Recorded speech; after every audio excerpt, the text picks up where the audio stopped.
Alright, so here's my 337 edition, pretty much an OEM plus build. Extremely hard to get, hella halo lights. I got them from a guy in Poland. This is the OEM black badging. I have one on the back as well, OEM GTi badge. So for the 225, it has dual intercoolers. So I cut the fins on this one to let air in for that second intercooler, because normal GTIs only have the intercooler on one side here. And I'll pop the hood in a minute to show you what's going on there. The seats are still in pretty good shape. There's always going to be a little bit of collapsing on this one because 20 years of getting in and out.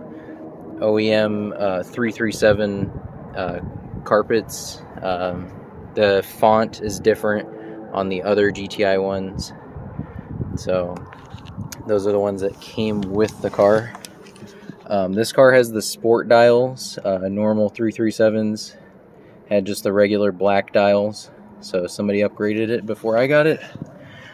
Regular 337s have a chrome door handle like all the other GTIs. I put in the 20th and R32 brushed to match everything else as it should be. I installed HomeLink visor and the matching visor on the other side that extends from Passat W8.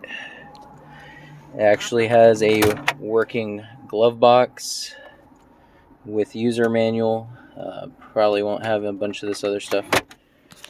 This is the RCN 210 radio.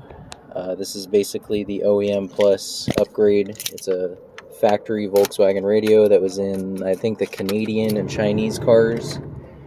It's a lot better than the standard unit, but it's still a factory Volkswagen unit.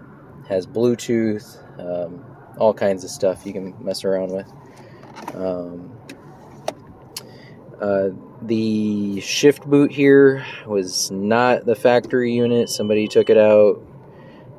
So I replaced it with the best thing I could find, a little pleather unit with red stitching.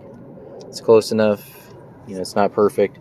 This car, has got some miles on it, which is 198, 122 at the moment.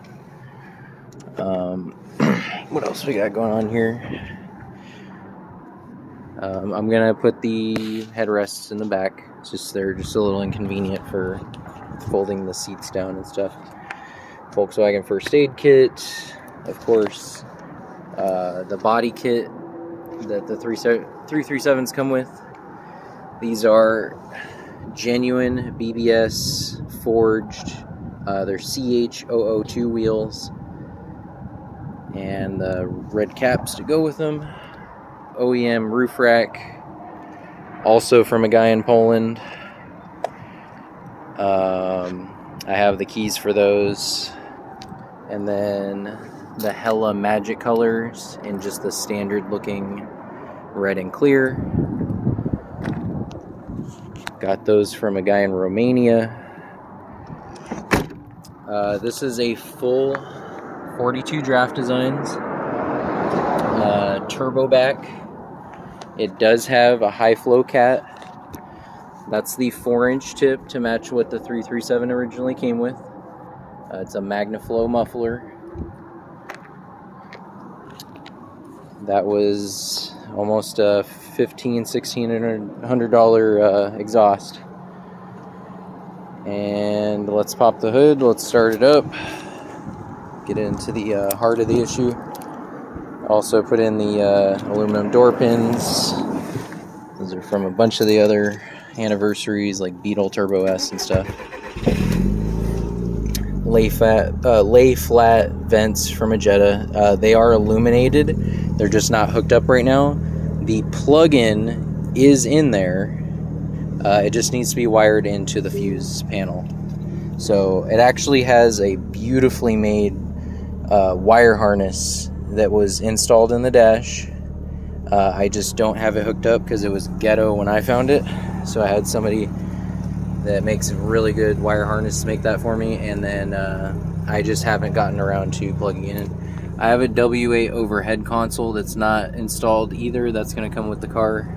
That has like the ambient red lighting and LEDs up there. So really nice and subtle exhaust note, good burble, not a bunch of raspy Honda tuner stuff. Very tasteful exhaust. Just give me a second here.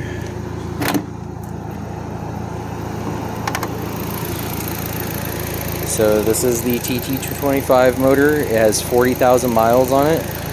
It was pulled from a wrecked TT. All that was gone from the wrecked TT is radiator forward, so the rest of the motor was in incredibly good shape.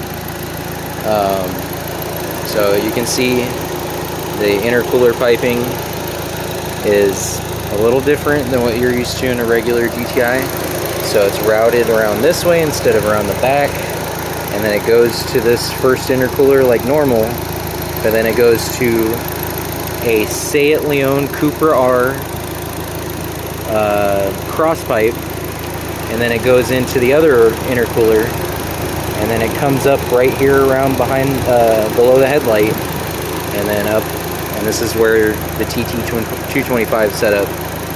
The only thing I had to move here is the little kind of shroud that helps the air come into the factory air box. Unfortunately, I mean, you either have to shave it or remold it or something, but the air is coming in through the standard snorkel and then into a genuine TT225 airbox with the larger MAF sensor housing, and all the blankets and stuff are all installed.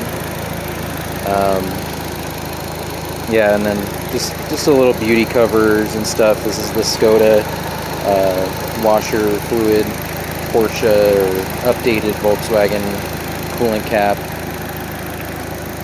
Yeah, so it's kind of a labor of love. It's a lot of OEM plus stuff. I didn't want to go too crazy aftermarket because I found the car in a very tuned out setup, and I wanted to give it the love it deserved. I know a lot of these cars are either in the junkyard or they're modded out to all hell, and they're unrecognizable for the rare and nice piece of equipment that they really are. So yeah, I hope you enjoy that. Hope I'm not rambling on too much, but yeah, this is it, man.